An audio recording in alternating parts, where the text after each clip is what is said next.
अभी बीते 1-2 दिन पहले ही एक पिक्चर रिलीज हुई है, नाम है आदिपुरुष। दिखाया गया है इसमें रामायण को मॉडर्न तरीके से। आज हम उसी के बारे में बात करने वाले हैं। काफी मिक्स्ड रिव्यूज हैं इसके बारे में। ऐसा बिल्कुल भी मत सोचिएगा कि हम आयुर्वेद के बारे में बात नहीं करके पिक्चरों का रिव्यू करेंगे। जी नहीं, हमारा उद्देश्य आज भी आपका स्वास्थ्य ही है। आज के इस वीडियो में मैं आपको बताने वाली हूँ 3 ऐसे कारण जिसकी वजह से आपको ये पिक्चर जरूर देखनी चाहिए। और उसके बाद कुछ 1 मिनट हम बात करेंगे राइटर साहब के बारे में। बताऊंगी आपको कि दरअसल उन्होंने कितनी मेहनत की है, वो भी पूरे फैक्ट्स के साथ। तो वीडियो पूरा जरूर देखिएगा। पसंद अगर आ जाए तो लाइक और शेयर भी कर दीजिएगा। चैनल को सब्सक्राइब नहीं किया है अभी तक तो चैनल को सब्सक्राइब भी कर लीजिएगा। चलिए फटाफट से मैं आपको बताती हूँ 3 ऐसे कारण जिसकी वजह से आपको पिक्चर जरूर देखनी चाहिए। सबसे पहला कारण तो ये कि जब आप ये पिक्चर देखने जाएंगे तो आपको एहसास होगा कि जरूरत से ज्यादा अगर आप टॉलरेंट हो जाते हैं, सहिष्णु हो जाते हैं, तो उसका नतीजा क्या होता है। दूसरी चीज, जब बच्चों को आप ये पिक्चर दिखाने लेकर जाएंगे तो बच्चे इस महान पिक्चर में परोसे गए महान डायलॉग्स रूपी ज्ञान को अपने दिमाग में लेकर घर आएंगे। और घर आकर कभी जब घर के बड़े बुजुर्गों को, आपको या पड़ोसियों को, और स्कूल जाकर जब दोस्तों को, टीचर्स को ये ज्ञान देंगे, तब आपको एहसास होगा कि कितनी गंदी और कितनी भद्दी भाषा का प्रयोग इस पिक्चर में हुआ था। और ये ज्ञान बकायदे खर्च कर पॉपकॉर्न खिलाकर, एसी में बिठाकर, स्पेशल इफेक्ट्स के साथ आपने अपने बच्चों को दिखाया है ताकि बच्चों के कोमल मन पर इसका अच्छा गहरा असर हो सके। तीसरी वजह आपको बता रही हूँ, भारत का नौजवान जब इस पिक्चर को देखने जाएगा तब उसको रियलाइज होगा कि वो मानसिक स्तर से कितना गिर चुका है, उसकी भाषा का स्तर कितना गिर चुका है। टपोरियों की भाषा समझ में आती है भारत के युवाओं को। हमारा इंटेलेक्ट इतना ज्यादा बढ़ चुका है, हम इतने ज्यादा एडवांस हो चुके हैं कि लंका लगा देंगे ये डायलॉग सुनकर अब ताली बजाएंगे कि जब हनुमान जी कहेंगे तेरे बाप की, तो भारत के युवाओं का सीना चौड़ा हो जाएगा।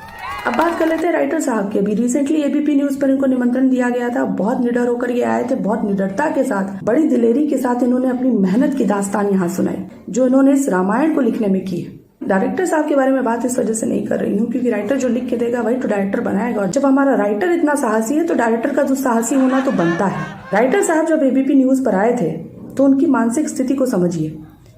3 ऐसे पॉइंट्स मैं आपके साथ शेयर करूंगी जो मैंने नोट डाउन किए, और इससे ज्यादा पॉइंट्स पर ध्यान देने की यकीन मानिए मेरी हिम्मत नहीं बची थी। पहला पॉइंट, हमारे राइटर साहब को ही सिर्फ शब्दों पर ऑब्जेक्शन करने का अधिकार है। उन्हें बड़ी बुरी लगी थी राहुल गांधी की बात, जब राहुल गांधी ने कहा था कि भारतीय सेना चीनी सेना से पिट रही है। तो ये पिट रही है शब्द पर इन्हें बड़ा ऑब्जेक्शन था क्योंकि ये जो शब्द था ये अमर्यादित था अकॉर्डिंग टू राइटर साहब। लेकिन जब वो हनुमान जी से तेरे बाप की बुलवाते हैं, लंका लगा देंगे जैसे उच्च स्तर के शब्दों का चयन करते हैं हमारे इष्टों के लिए, तो हमें ऑब्जेक्शन करने का कोई अधिकार नहीं है। दूसरा पॉइंट, राइटर साहब ने कहा कि आज के दौर में पिक्चर बनेगी तो अलग होगी ही।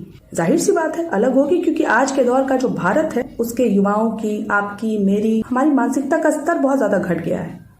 हमारे पास अच्छे शब्द नहीं बचे हैं, आदर्श सूचक शब्द हमारे पास बचे ही नहीं है। टपोरियों वाली हमारी भाषा हो गई है। आज का भारत राइटर साहब के हिसाब से बहुत ज्यादा असभ्य है, बहुत ज्यादा इसकी भाषा खराब हो चुकी है। इस वजह से राइटर साहब को बहुत मुश्किलों के साथ इस तरीके के शब्दों का चुनाव करके डायलॉग लिखना पड़ा ताकि हम रिलेट कर पाए। तीसरा पॉइंट, राइटर साहब खुद स्वीकार करते हैं कि इस मास्टरपीस को लिखने के लिए उन्होंने रामायण की थोड़ी बहुत स्टडी की थी, थोड़ी बहुत। और इस थोड़ी बहुत स्टडी से ही इतना साहस इन्होंने इकट्ठा कर लिया था। कितने महान धर्म ग्रंथ के ऊपर, इतने बड़े विषय के ऊपर इन्होंने क्रिएटिव लिबर्टी लेते हुए जबरदस्ती चीज बनाकर हमारे सामने रख दी। और इन्हें पूरा विश्वास है कि हम उसे मानेंगे क्योंकि इन्होंने आधुनिक रामायण बनाई है, आधुनिक भारत के लोगों को ध्यान में रखते हुए। राइटर साहब ने अपनी ज्ञान की पराकाष्ठा को दिखाते हुए हमें यह बताया कि करीब 300 प्रकार की रामायण है, इसमें अलग अलग लोगों ने अपने अपने नजरिए से रामायण को लिखा है। रामायण में रस ही इतना है। लेकिन ये ज्ञान सुनने के बाद हमारा ये पूछना बिल्कुल नहीं बनता है कि आपने जो 301वीं रामायण लिखी है वो इतनी बेरस, इतनी नीरस और इतनी काली क्यों है।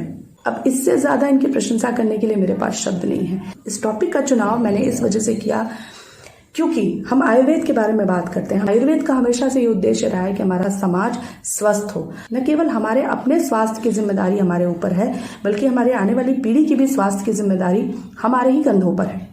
और इस पर बात करना जरूरी इस वजह से था क्योंकि अगर इस तरीके की सोच, इस तरीके का संस्कार, इस तरीके की संस्कृति और इस तरीके का नजरिया हमारे समाज में चलन बन जाएगा, इससे हमारा मानसिक स्वास्थ्य प्रभावित होगा, हमारा विश्वास कमजोर होगा, हमारे विचार प्रभावित होंगे। अगर आपके शरीर में एक ऐसा मन होगा जिसमें इस तरीके की बातों के लिए जगह होगी, स्थान बन जाएगा, तो इससे न केवल आपका स्वास्थ्य प्रभावित हो रहा है बल्कि आपकी आने वाली पीढ़ी को भी ये सोच इतना गहरा आघात पहुंचाएगी जिसके बारे में आप सोच नहीं सकते हैं।